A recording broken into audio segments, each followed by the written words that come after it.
This is Tracy Drummond, archivist at the Southern Labor Archives in Atlanta, Georgia, and I am in Arlington, Texas with Ed M. House. Today is May 25th, 2012, and we are in the offices of the IAM Southern Territory, and this oral history recording is for the archives of the International Association of Machinists and Aerospace Workers Oral History Project. Good morning. Good morning. We're going to jump right in. I'm going to get started with some background information. Okay. Where and when were you born? I was born June 14th, 1932 in Dallas County, Arkansas. And what did your parents do? My parents were farmers. They were farmers? Yeah.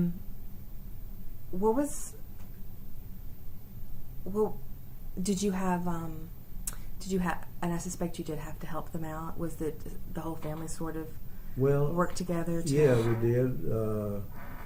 My father owned a nice farm before the Depression hit, and he lost it all. And from that time on, he had to sharecrop. Okay. And actually, he had just bought another farm about 3 years before he developed or had colon cancer, and he died a couple of years later. I was 15 years old when that happened. So he lost his farm, and he was able after the Depression to buy another one. He was. And did you have brothers and sisters? I had actually it was 9 in our family. Okay. We lost 3 at very early ages with different. Actually, one of them burned to death, rocked over into our fireplace and burned to death when I was a baby. The other 2 died with diphtheria and stuff like that early on. Okay. And they were older than I was. Okay. I'm the youngest of the 9. Of the 9. Okay. And so, of the 6 kids, did everybody sort of pitch in and help out on the farm or while sharecropping? Yeah, they did until they, left home and either married or went in service or something like that. Okay. But my daddy he only got to farm about 2 years after he bought this last place. And that, the kids, helped out, the brothers and sisters helped out, on that when he was around. But after he passed away, there wasn't any farming going on. Okay. I was the only one left at home at that point. And what was your mom's role? Did she sort of hold things down at the house while everybody worked on the farm? Or? She worked on the farm in her garden and did all the housework, cooking. Wow. And, she was a strong lady and one of the best human beings that's ever been on this earth. And so with being a functioning farm, you had gardening, but then you also had animals, livestock? Oh, yeah. We always had at least one good team of horses, and then we had milk cows and hogs, How many acres would you say? Pardon? How much land? We had 80 acres. 80 acres? Yeah. Okay. So after your father passed away, how did that affect how money was made for the family? There wasn't any money. The brothers and sisters helped out what they could. I went to work when I was 16, and just on jobs that people would let me have, and so we could get by. And of course, my mom never worked outside the home, and even if she had, it would probably, at that point in time, it would have been rather hard for her to do. And how did that? And how did growing up on a farm, and while your family was sharecropping, how did that affect your education in the early years? What was your education? Well, I was able to attend school, during this period of time until he passed away. I went to 3 different schools, and when he passed away, of course, that was the end of my being able to go to school. We just didn't have the money to do it. Okay. And did you have, I'm assuming this is a very rural community, mostly farming? It was rural, yes, it was rural. So was it, you always hear the stories about the one little schoolhouse in the middle of the country that has teaches all grades and. Yeah, we had, when I started, first, second, and I guess third grade, it was a 2-room schoolhouse.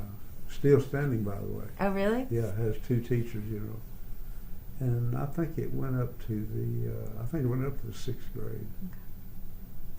Okay. And you said at 16 you had to leave home and go to work. Well, I didn't exactly leave home. I just different ones around the community let me, different jobs. Okay. And a lot of was just working at little sawmills and stuff like that. Well, what year did you? Well, let me back up a little. So what were the hopes and expectations for someone coming from your family, from your or the, I guess, income level that your family was at? What were the expectations? Were you expected to continue school, or to just get a job, or to go into the military? What were just actually trying to get a job so we could, get by. Okay. And what was your first opportunity to do that? I guess my first opportunity really to make any money was working on construction at about 18 years old, helping build as a laborer, helping build a dam for Lake Washita over near Hot Springs, Arkansas. But that didn't last too long, and then I came back at 19, I believe I was 19 when I went to work for International Paper Company, and that's when 1951. Yeah. Okay. Mm-hmm. And what was that experience like? Well, I didn't, when I went, I really was not expecting to be hired because, job market was tight then too, and I wasn't expecting to be hired, but the personnel man hired me, and hired me as a laborer. And sometime during, I can't remember the exact date, during 1951, I hired in January of 51. And sometime during that year, they took me out of the labor crew and put me into the paint crew. Okay. And I wasn't very well cut out for a painter, so I asked, to be transferred somewhere else when there was an opening. And they let me move into at that time they called them millwrights, but later on they changed the name to outside machinist. And I worked in there as an apprentice. I guess I was an apprentice for actually it must have been about 4 years.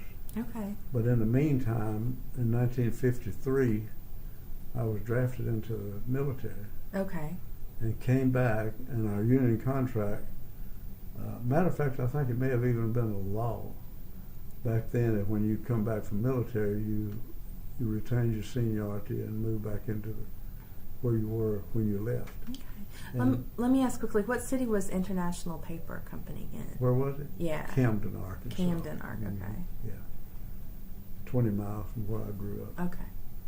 And so you were working as an outside machinist helper. Mm-hmm. And at the time, did the machinists were organized at, was it an open shop or closed shop? It's closed. I mean open shop. It was an open shop. Yeah. Okay. But machinists were organized there, and were the painters also organized in a different union? Yeah, and they were under a different organization. Okay, okay. So a couple of different unions were there. About yeah, how many? I never belonged to any of the others. Okay. I never belonged to any of the unions except the machinists, and that was, well, when you hire in and you go into the labor crew and then they take you out and put you into something else, usually it's just for a short period of time until you get established in there and decide that's where you're going to stay. Mm-hmm. Then they invite you to join the union. And you said you were helper for about 4 years. Yeah. Well, were you, because I know that sometimes there are separate helpers unions, or we were all apprentices, which were the helper. The apprentices were all, and the journeymen were all in the same organization. Okay. Did your dues book have the word helper on it, though? Beg pardon? Your dues books, the little early books with your on dues it did, stamps? yeah. Did they designate, like, whether you were a helper? Yeah, or they okay. did. They sure did. And we also, the machinists at that time represented, well, they did until the plant closed, they represented the outside machinists, the inside machinists, and the apprentices, and the welders, and the welder apprentices too. And of course the welders and millwrights and outside machinists, they did all kind of work. They did a lot of the metal work, stuff like that, building tanks and stuff like that. Stuff besides just working on machinery. Okay. And what were the big products that came out of International Paper? It was mostly in the plant that I came out of was brown paper that they used to make butcher paper, bags, all kind of bags, grocery bags. But we never. There was another division of that company on the same property that made these bags. They made fertilizer bags. They made all kind of different types of bags. Even made the ones that, at the end, it's just the fertilizer bag would have just the top of it tucked in, and it was sewn across the top. But this, all you did is reach in and pull that tuck out, and then pull whatever was in it out. And it was kind of a nice operation. It was interesting, a very interesting operation. And after I became into the millwright outside machinist crew, you get to know all about and work on all that machinery that starts from chipping the wood out on the wood yard to putting it in the boilers and the things that turn it into pulp, and then they send it on through different processes, to get it down to just a real watery deal to make it come out into paper. And of course they got these dryers that are filled with steam that just hot, you can't touch them, but it's just different sections of dryer, about 3 sections of dryers to each machine, and these dryers are like 48 inches across, and that paper goes in and out, in and out, in and out till it gets all the way to the end. It's completely dry, but then wraps it and they sit it in and have it cut to whatever the customer might want, and it's still in rolls and ship it out, and that's when they make the bags and whatever that's used for. And you said there were several divisions on the same property that handled different parts of the process. 2. Okay. Where they make the paper itself, and then where it's sent over into, they call it the bag pack division. Okay. They send it over to the bag pack division, and then they converted it into whatever type bags they were using or wanted to run or whatever. And then they sold an awful lot of well, they probably sold as much of it to the outside as they did to that they did to keep on site there, because the other companies that was making these bags and things like that, and I would imagine that it was probably split evenly, the paper that they used to process their bags and what they sold to the outside. About how many employees total do you think were there when you were there? Well, in both sides, it was about 1,200. 1,200. And how many, do you have any idea of what percentage was organized? Well, all of them are organized. Oh, they were, all the workers were organized. All Okay. one union or another. Okay. Okay. I think it was 5 unions in there to begin with. I believe that's what it was. Okay. It was us, the pipe fitters and the electricians and the paper workers. And one other. Painters? What? Painters? No, painters were in they were in the paper workers union. Okay. And they even represented the oilers in there, which we should have had, but anyway, they had it. Well, that leads me to ask, was Camden, Arkansas, a union-friendly town? Was it? It was at that point. It was at that point? Yeah, because that was the best paying jobs around. Mm-hmm. Now, early on, they had an ordnance plant that came in, and that was back in the early 40s. And that thing was built to build all kind of military stuff, Mm-hmm. talking about mostly bombs and stuff like that. And some of the people that even worked at International Paper went to these plants. Mm-hmm. And they paid a little more than our company did. But anyway, they went, and the problem was, when the war was over, that thing just shut down, and the LBJ family bought most of that property out there. And to this day, Highland Resources owns a lot of it, and they've built back up to where there's a lot of bum manufacturing and things like that out there. Lockheed even has a plant over there. Okay. And is it organized? No. No.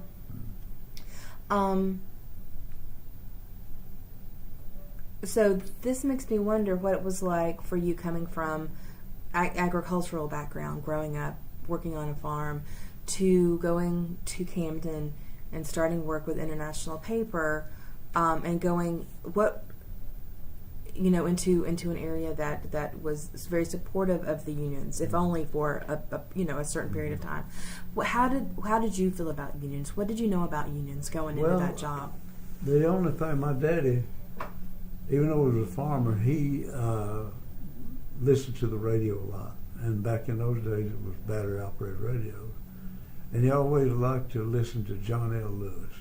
Oh, really? Yeah. Interesting. And he would listen to him, and always was fond of John L. Lewis, even though he never knew anything about unions at all. But Right. he knew what John L. Lewis was about, Mm-hmm. and what he fought for, and he liked that. Okay. And so that was sort of instilled in you, would you say? Well, I don't know. I didn't pay that much attention. I'm a young, at that point in time, Yeah. I was a pretty young man, 10, 11 years old. Okay. All right. So in 1955, you were drafted. You were still a helper, and you were drafted for the military.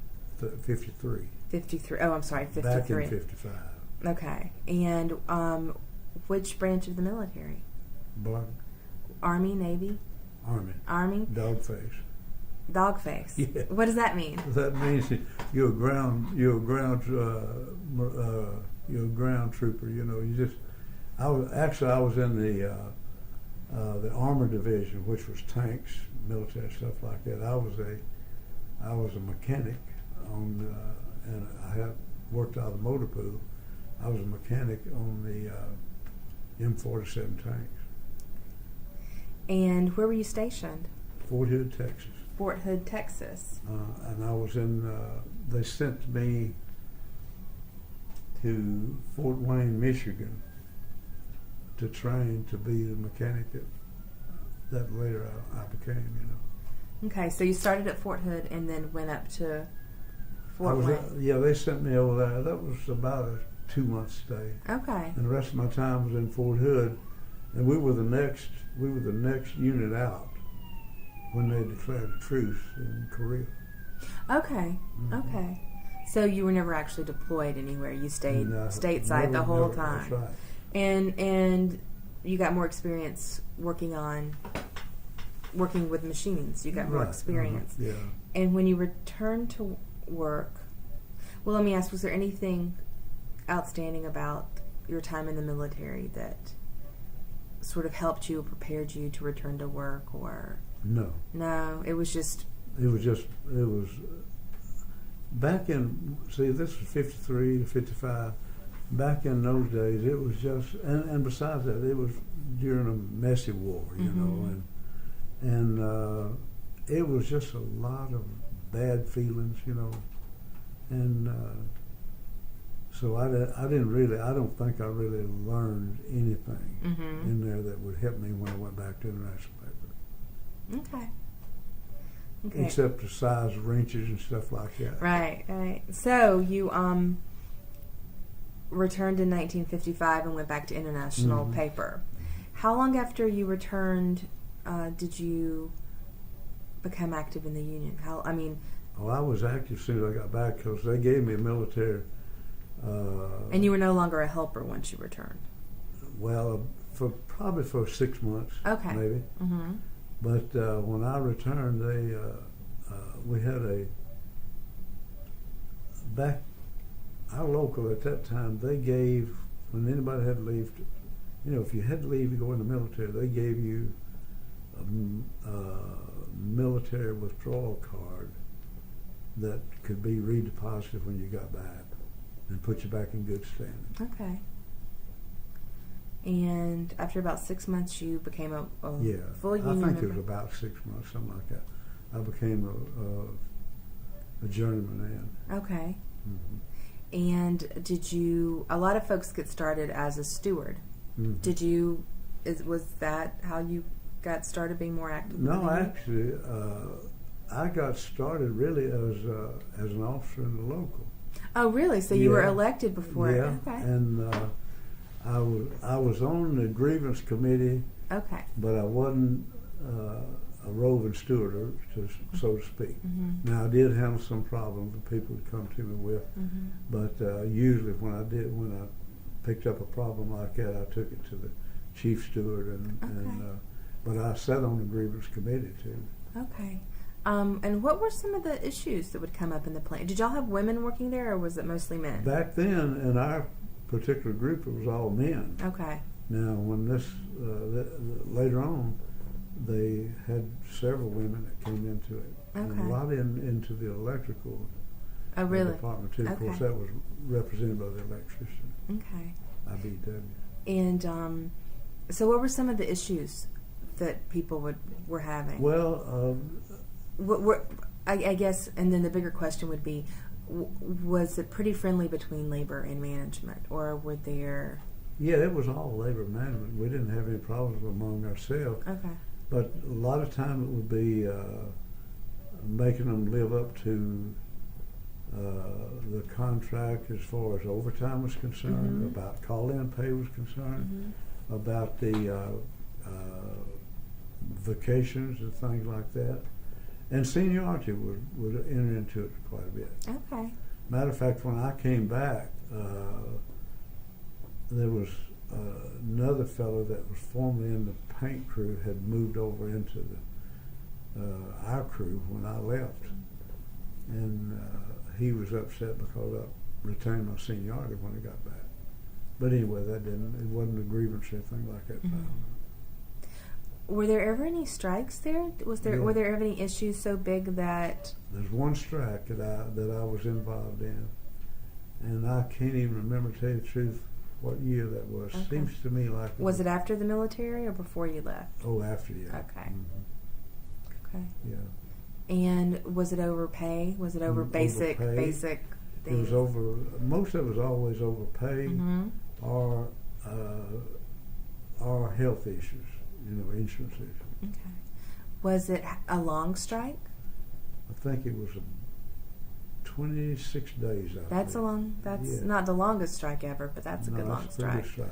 Yeah. Were y'all prepared with a strike fund? Was the local prepared? The local wasn't. Okay. We had to depend on the international, and of course that back in those days, I can't remember what it was, but it wasn't much. It wasn't much. No. Was it a pretty civil strike, or were there issues? Did they bring in scabs? No, they didn't even try to run the plant at all. Oh, really? So everything just shut down? Yeah, they just shut it down, and there wasn't any violence on the lines or anything like that. Okay, interesting. So it was a civil thing. Did y'all have support from the electricians and the pipe fitters? Oh yeah, it was. So everybody. Everybody was out. Okay. Mm-hmm. Actually, we had not, as our group, the machinist group, had not even completed our negotiations when the big unit, like the paper workers, when they decided to strike. Okay. So we went out in support of them. Okay. Mm-hmm. Okay. And you said you were on the Grievance Committee, but then you were elected. Do you remember what year you were elected? And for which position? You know, I'm not sure. Okay. I'm not sure when it was. I was elected. I was the Secretary Treasurer. Okay. And that's a big job. Yeah, it was. And then I became president in, seemed to me like 61, 62, something like that. Okay.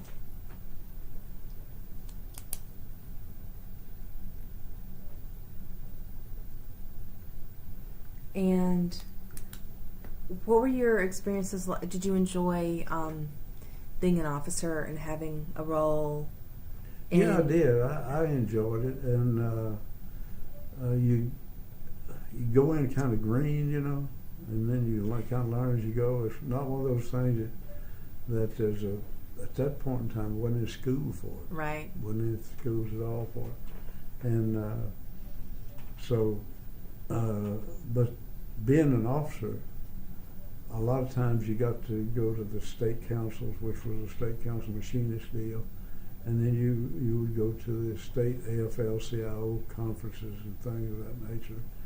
And back in those days, we had a 4-stage conference of machinists. We had Arkansas, Oklahoma, Texas, and Louisiana at one time, and we'd move it from one state to the other each year, and that was a good organization. That's really where I met Rose Spitzer. Really? Yeah.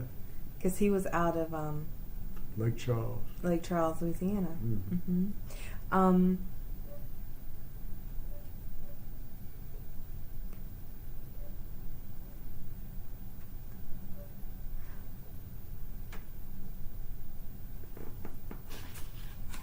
Okay. When you were Secretary Treasurer, and then when you were President, you said you were elected around 61 or 62. How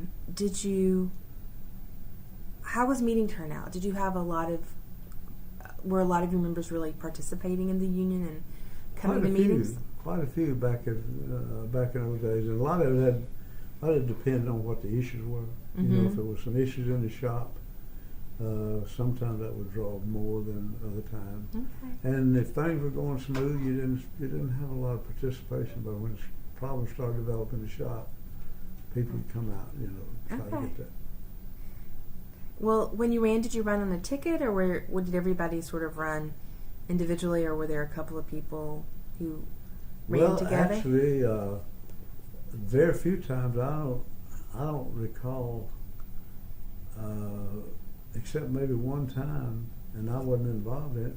I don't know except one time that we had a contested race in the local. Really? So most of the time it was pretty well cut and dried. You know what?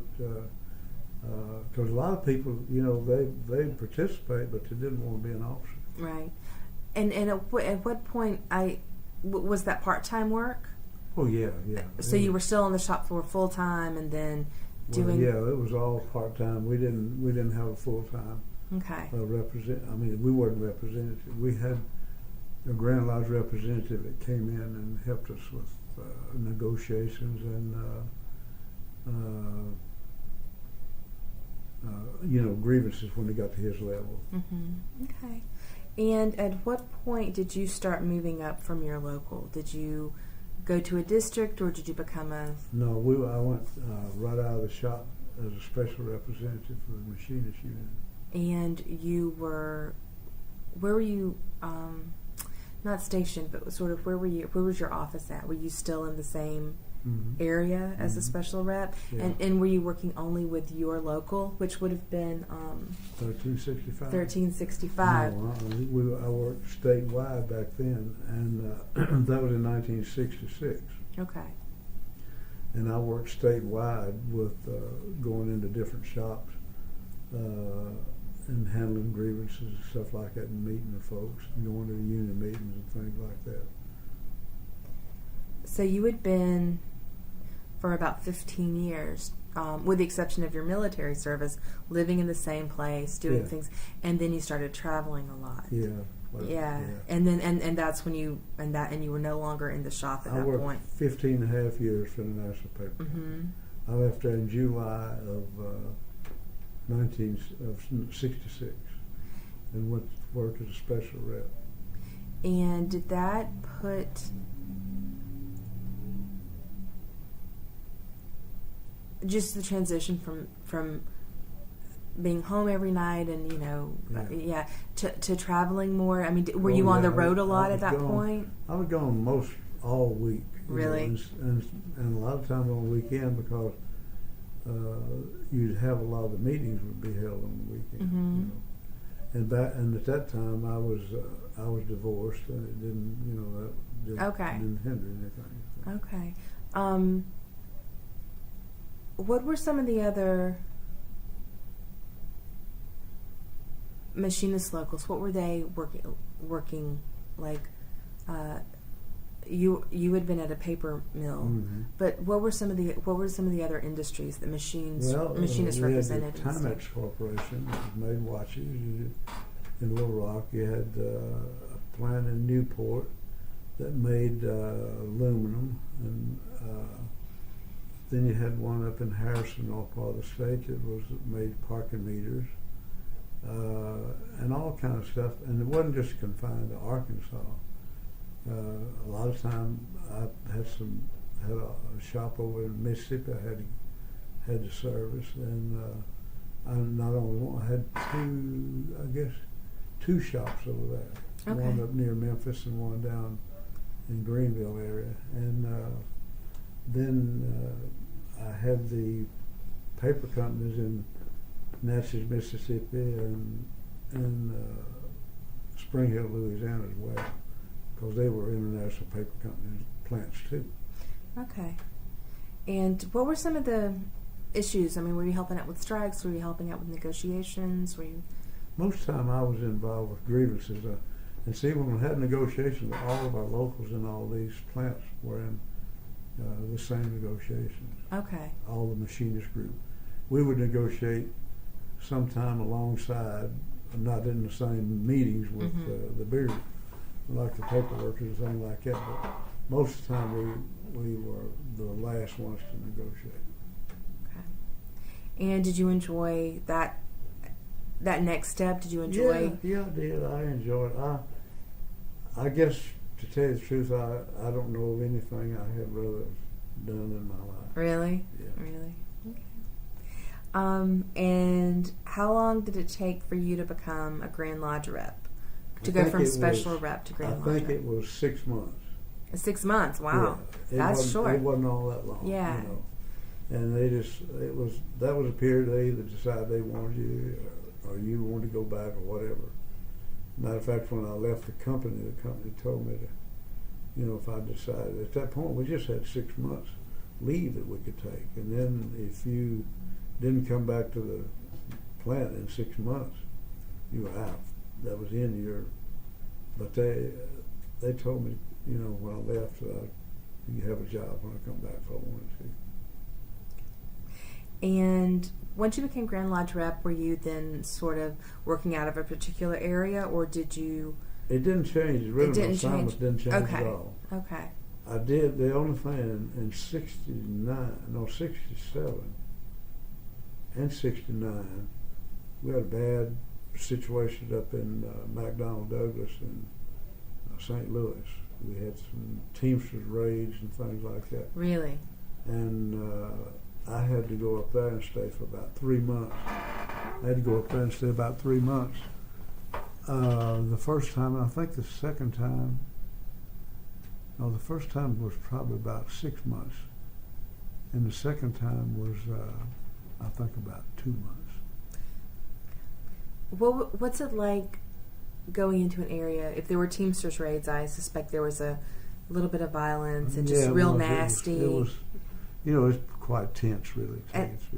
And how do you prepare for that? Like what happened?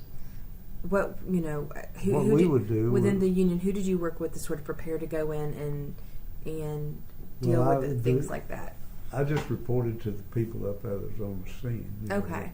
And they showed you and told you what you wanted to do, whether you're going to be handbilling this and people holding meetings or whatever.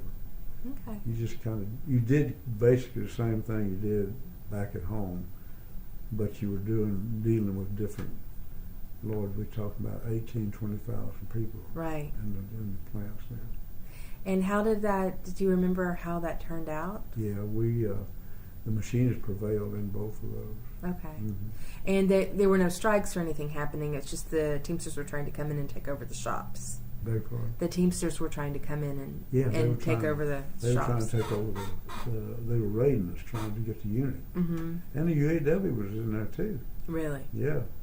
See, they were out of the AFL-CIO at that point, and so was the Teamsters. Mm-hmm.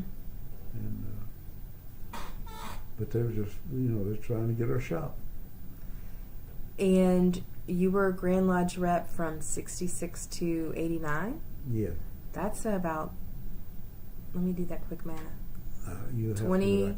22 years. Does that sound right? Does that sound right? Yeah. And at which point were you, well, I guess in 89 you were asked to be General Vice President. Well, I came down and worked for Mr. Spitzer as his administrative assistant about 6 or 8 months in that period of time. And then they put me on the ticket to run, for the vice president spot. And he was GVP at the time, so he was getting ready to retire, and you ran? No, we had two. The international president was leaving, which was Mr. Wimpensinger, and you remember George Kerpers. George was taking that spot. He had already been nominated, and I was nominated for, I can't even remember whose spot I was nominated for, but anyway, I went to headquarters. When I got elected, I went to headquarters and was up there for, I guess 2.5 years, and then. Were you an I was a resident vice president. Resident vice president, okay. And in November of '91, when Mr. Spitzer retired, I came back to fill that spot down here. Oh, I see. Okay. And how did the work change going from Grand Lodge representative to resident GVP? It was easier. It was easier? Yeah. You had people up there that, the resident vice president would change from time to time, but usually the people that were in those spots as the assistant or the secretaries and people like that, they just kind of carried the work for you. And basically,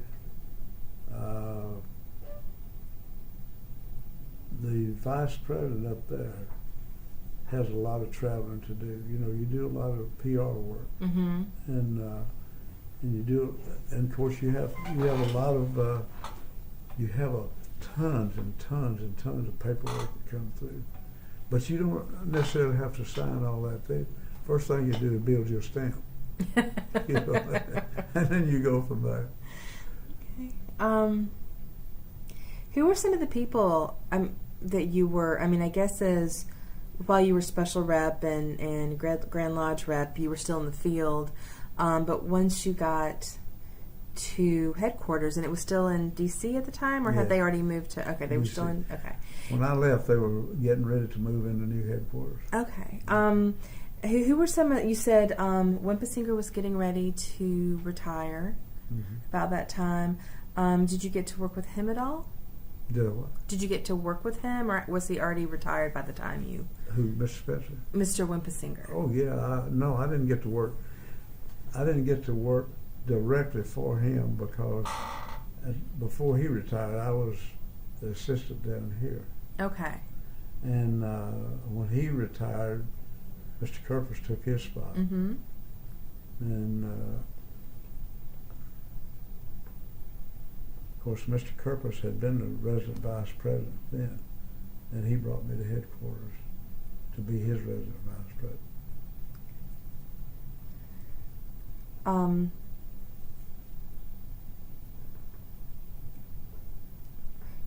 during this time, can you think of anyone who would have been especially important in terms of maybe being a mentor or somebody you could go to for support, or if you had questions about the work, or maybe there were a couple of people? There's a bunch of people. Bunch of people? Yeah. Do you want to take a few minutes and we can talk about a few different folks?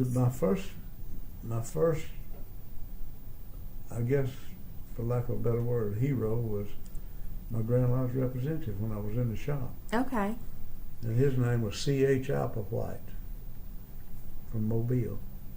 And he handled all the paper company locals that we had. He handled all that. And he would come in from time to time, and I would spend some time with him.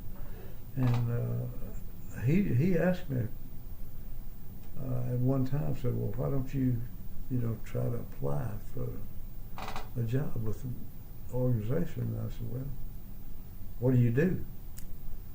And at that time, they changed up the territories. And our territory was in headquarters. Our territory vice president was in Chicago at that time. And I just wrote a letter asking to be considered, and what my limited experience and everything was, and really just thought, well, this is probably not going to happen. But anyway, they called me, and I went to work. Okay. Mm-hmm. Applewhite was one of them, and of course Gene Glover, the guy that hired me, and then. And he was. He was the vice president. Okay. In Chicago at that point, but we were in his territory. And then I don't know. I would have to say Spitzer and Mr. Spencer and of course Kerpers and Whippensinger. So Gene Glover hired you, and at the time that was the Great Lakes territory, right? Was that the Great Lakes territory? Chicago was. That was the Midwest. That was the Midwest territory. Yeah. Okay. At that time. And what was it like working with him? Great. What kind of experience did he? It was great because he was, and his assistant, I'm trying to think his name, he was one that you talked to most all the time when you had a problem. Mm-hmm. I can't think of his name now. That's one of those things, But anyway, Gene was just a fine person to work for. Of course, he was originally from Arkansas too. Oh, really? Yeah. Neither one of us knew that until after I went to work for him. Okay. And did he ever work in the Southern Territory or only in the Midwest Territory? But did he go to headquarters? Did he move up into headquarters? Mm-hmm. Yeah. Okay. From General Vice President. Okay. He was a rep in District 9 in St. Louis when he was picked for a General Vice President spot. Okay. Mm-hmm. Okay. And can you tell me a little bit about working with Rose Spitzer? Oh, it was great. And when did you first meet him? Do you remember when you first met him? Must have been in 60, 61, something like that. Met him at a Four States conference. Okay. And he, I believe, went on the staff in March, and I went on in July. Okay. For Grand Lodge Rep. Yeah. Okay. And President Corpus. Mm-hmm. But you moved up even after General Vice President, or you were General Vice President resident. General Vice President at the machinist headquarters till 91. So for 2 years you served in that capacity, and then you became the General Vice President for the Southern Territory here in Dallas. And was Mr. Spencer GVP right before you came on? Right, I took his place. Okay.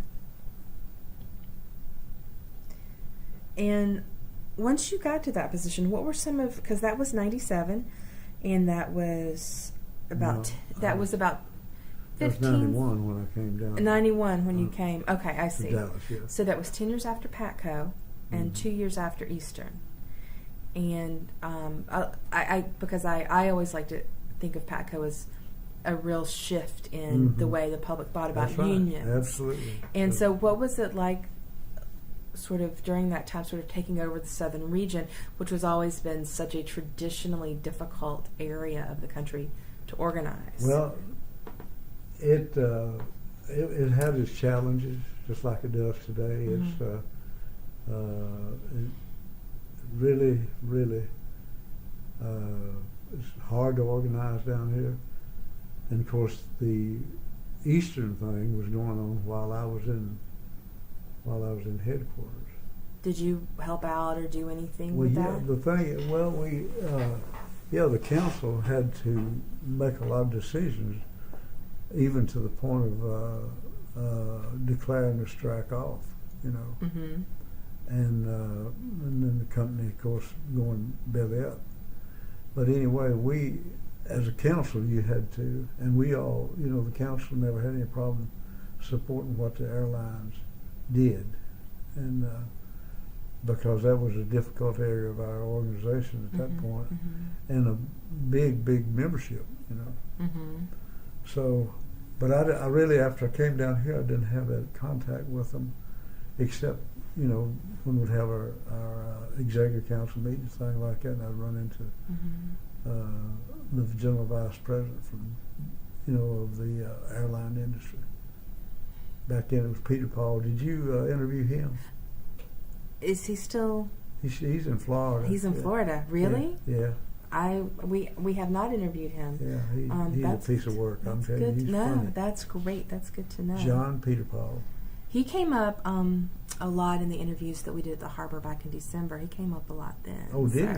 And like he didn't come up physically, but his name came up a lot. Okay. Like a lot of the I got you. So that's good to know because we are trying to get as many executive officers as possible. Well, when you were, because I know that Frank Lorenzo, who was ultimately in charge of Eastern Airlines, had been also in charge of Texas Air. And I don't know if he had any ties left in Texas once you would have gotten back to the Southern Territory.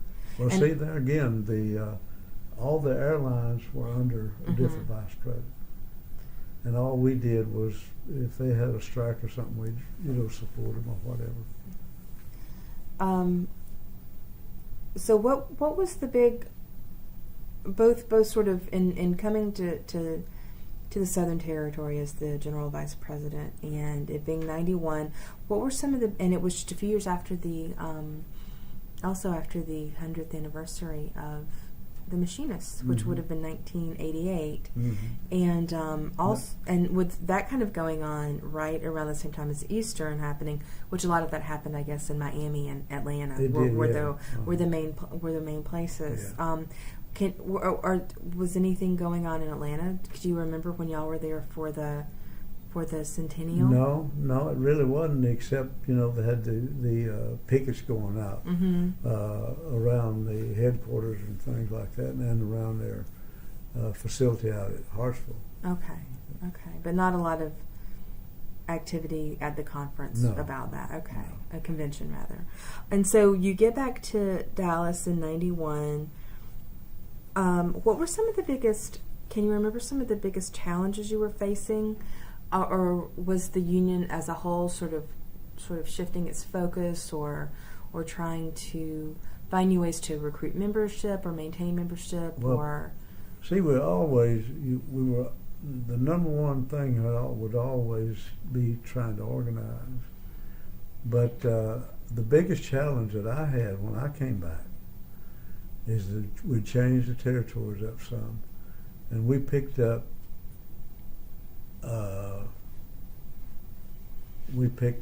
North and South Carolina, Virginia. We picked up Virginia, we picked up Kansas, and that was a real headache up there because Wichita had been just in a turmoil for ages. Because of? Well, is because of conflicts within the organization up there.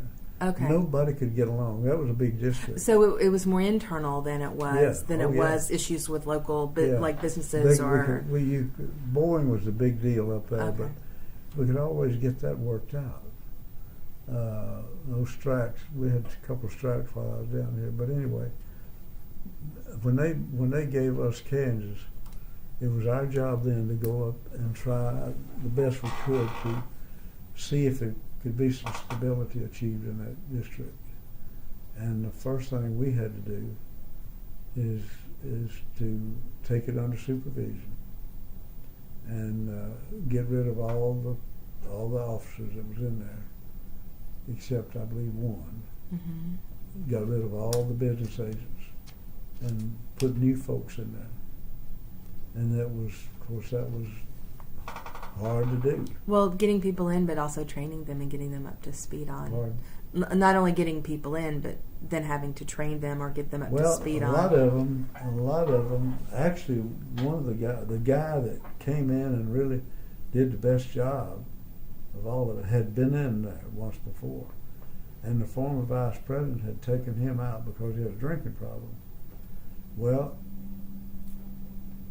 during this period that he was out, he went cold turkey, went on the wagon, and became really a good rep because he knew what to do. Right. We got a lot of our information from him, even though he was back in the shop when we were trying to feel our way along to see what we was going to have to do to straighten the thing out. And there was all kind of stuff going on up there that these guys the business agents would accumulate vacation time and stuff like that. Wouldn't take it, but they'd want the money, and they'd pay them the money for it. We had to get rid of all that kind of stuff.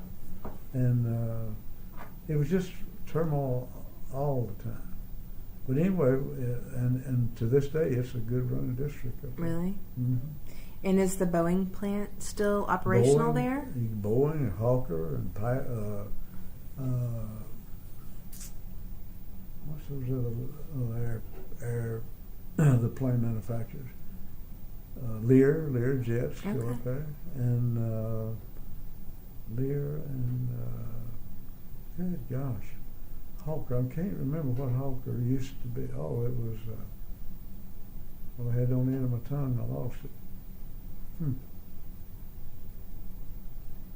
Cessna, and about 5 plants up there. But Boeing was the big dog. Okay. And were machinists organized in all those plants? Mm-hmm. Okay. Yeah. So what was your membership like in that area? Well, in the total thing, I think was about 25 or 30,000 people. Wow, that's a lot of members for such a small area. And I never understood, but they I guess I did understand too, because it's real flat, and it's where they can test all kind of planes and everything, and of course McConnell Air Force Base was there too. So, but it was, and they had a lot of other little stuff around there, small plants organized too. But that was the biggest challenge we faced when we came back down here. How long would you say it took to get all that straightened out? A year. A year, Mm-hmm. okay. And anything else significant that happened either with the Union or with the Southern Territory during that time? Well, we had to combine a lot of districts, locals, and stuff like that. So there was a lot of merging of locals, one into the other. Yeah. Okay. And was that just because you couldn't keep membership up, or it? Well, a lot of it was because we didn't have quality leadership in them, and some of them were too small to have a full-time rep, and we had to merge them in. Matter of fact, 776 over here in Fort Worth, we put the district in Dallas over there, and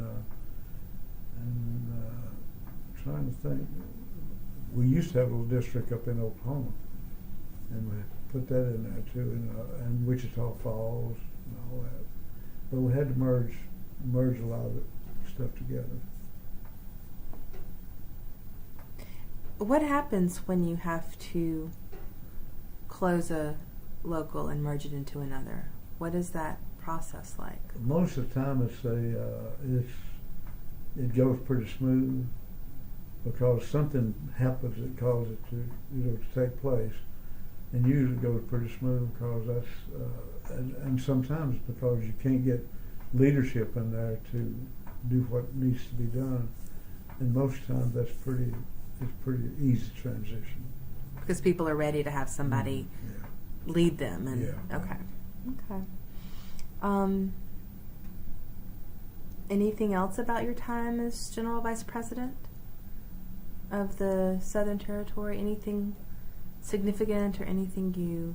I know one, and of course there was a lot of different episodes around, but one of the things I remember real well was having to go into in Virginia to the tobacco people. And at that time, Clinton was in office. Was that near Richmond? Was that around Richmond? Yeah, I think it was Richmond. I'm pretty sure it was Richmond. Yeah. But anyway, and he was wanting to put tariffs on the cigarette people, and did. And of course, those folks over there all knew we supported Clinton heavily. And boy, I'll tell you what, they would try to eat our lunch when we go in there and talk to them about trying to handle the problems and all that kind of stuff. And at that time, we had a rep over there that was in the back pocket of some of those tobacco companies, and wow, it was hard to get that straightened out too. I imagine when maybe corruption's too big a word, but when something like that's going on, is it pretty easy to figure out that it's happening? Yeah. Well, you always got people that'll tell you. Okay. You've always got people that don't like what's going on. They'll let you know. Okay. And so if the rep was in their back pocket, then he wasn't taking care of the people. He wasn't taking care of the membership. No. And then, of course, definitely you would have memberships. And they were big jobs, and people, big money-paying jobs. Mm-hmm. And people, they would put up with a lot if it didn't affect their money. But then when they did come unglued, it was bad, they didn't like it. And of course, you had to do things to take care of it. Mm-hmm. And but anyway, it was to tell you the truth, it wasn't we didn't have real big problems down here. And most of the problem, like I said, was because the territories had been revamped, because if I would have come back down here with the territory just like it was to begin with when Mr. Spitzer was here, wouldn't have been any problem at all. It just been business as usual. But when you put all these other and a lot of them they didn't want to be in the Southern Territory like Kansas. Mm-hmm. They didn't want to be in the Southern Territory. They wanted to be in the Midwest where they've been all those years. Did they want to not be part of the Southern Territory because they preferred? Well, what was the reasoning behind that? Did they not? Well, in Kansas, they thought because of most of the states down here were wide open shop states, mm-hmm. that they thought that they were a little bit better, I guess, for lack of a better word. That's what they kind of thought. Okay. But once you got in there and got everything worked out, oh yeah, it was good. You got a better response and after. Right now, as I know it, it's unless something changed since, in the last few years, it's everything worked out just fine for them. Good. They like it. Good. Did they still have? You said there were maybe 25,000 to 30,000 members one time. Do they still have those numbers now? I don't know. I don't even have an idea how many might have now. Mm-hmm. I know it's way down. Okay. Yeah. And so you retired in '97, mm-hmm.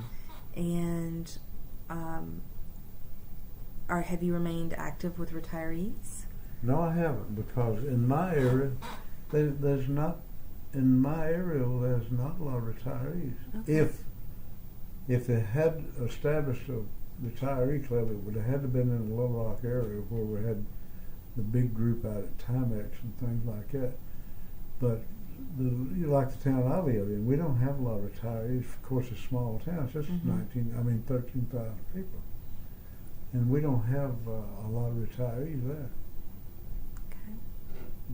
Because they closed the plant that I came out of.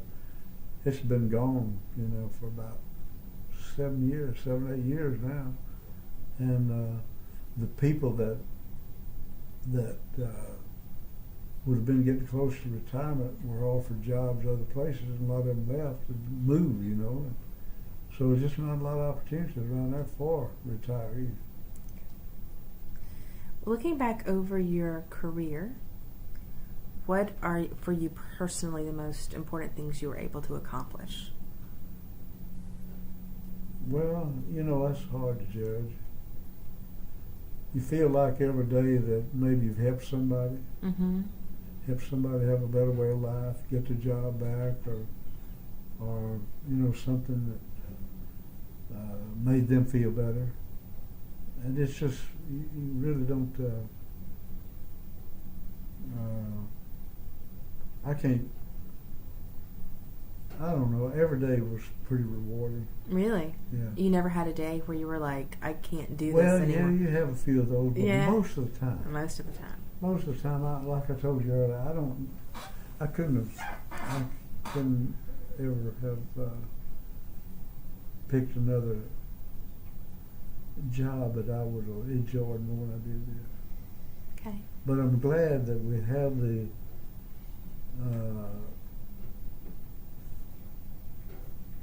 I'm glad that we have to, or pretty well have to retire at 65, because even with things going good, you're on the road all the time. You're going somewhere out constantly, and you get pretty well burned out. I don't think there's anybody that is at full capacity after 65. Really, if they've moved on up and they've traveled a lot and yeah. Just kind of burns you down. Even though you enjoy it, it's still. It takes a toll. Mm-hmm. And I suspect that part of that toll, even in the best of situations, it affects your family life. Well, it does, yeah. And of course, I didn't. Like I told you earlier, I was divorced, and that was in 61, something like that. Mm-hmm. And I never remarried till 94. Oh, really? Mm. Okay. And the other thing too, and we didn't touch on this much, but our organization has always been, for the most part, pretty active politically.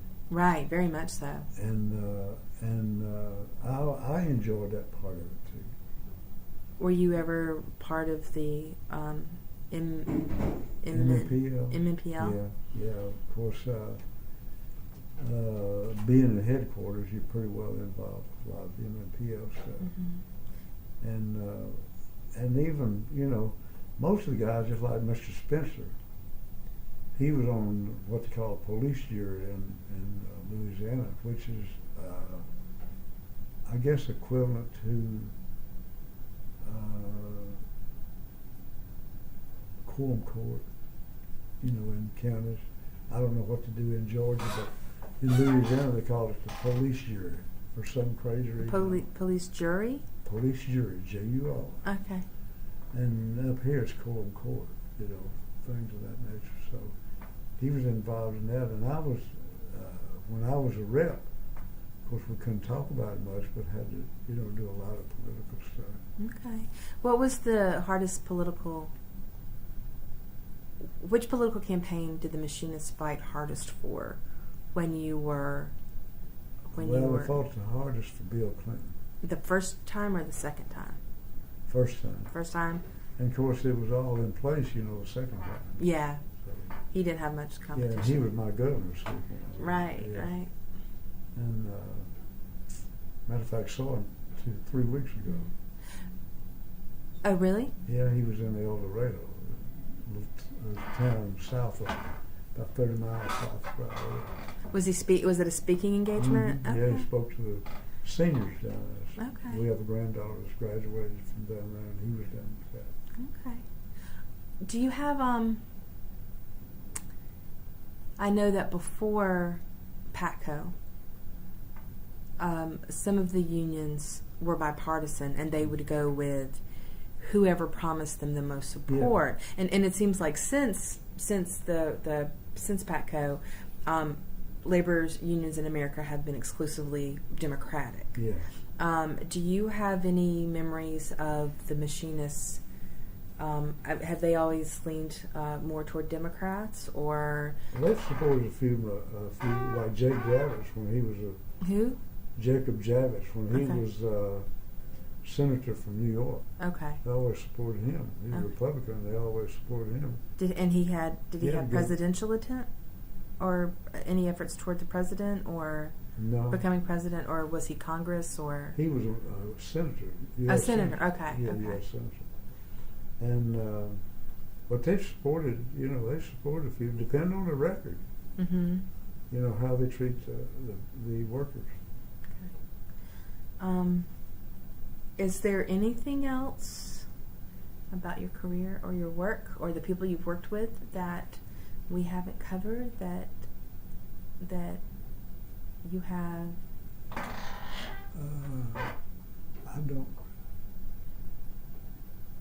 I don't really believe so, to tell you the truth. Sure don't. Okay. And you said the most rewarding part of this job was helping people. That's been the most rewarding part of it, is thinking that maybe you've accomplished something in helping folks. Yeah. And that's what that's really what union is all about. Right. No, that's the answer I get every time I ask that question. Mm-hmm. That's consistently across the board. It is. That's what it's about. Okay. Anything you'd like to add before we? I can't think of anything. You can't think of anything? No. Okay. I'll sign your deal, I guess. Well, I appreciate that. Well, let me thank you on the record before we interview. I do appreciate the time you took to come down to Dallas or Arlington. Opportunity to get to sit with you and talk about it, because it's been my life, and it's been a great life. It really has. It sounds like it. It really has. I've enjoyed every bit of it. And if I had it to do over, that's exactly what I would want to do. Really? No changes? I don't know of any. No, okay. I don't know of any. Okay, fantastic. Well, on behalf of the Southern Labor Archives and the archives of the IAM and Georgia State University Library, thank you for joining me today. And it's been my pleasure. It really has. Mine too, very much so.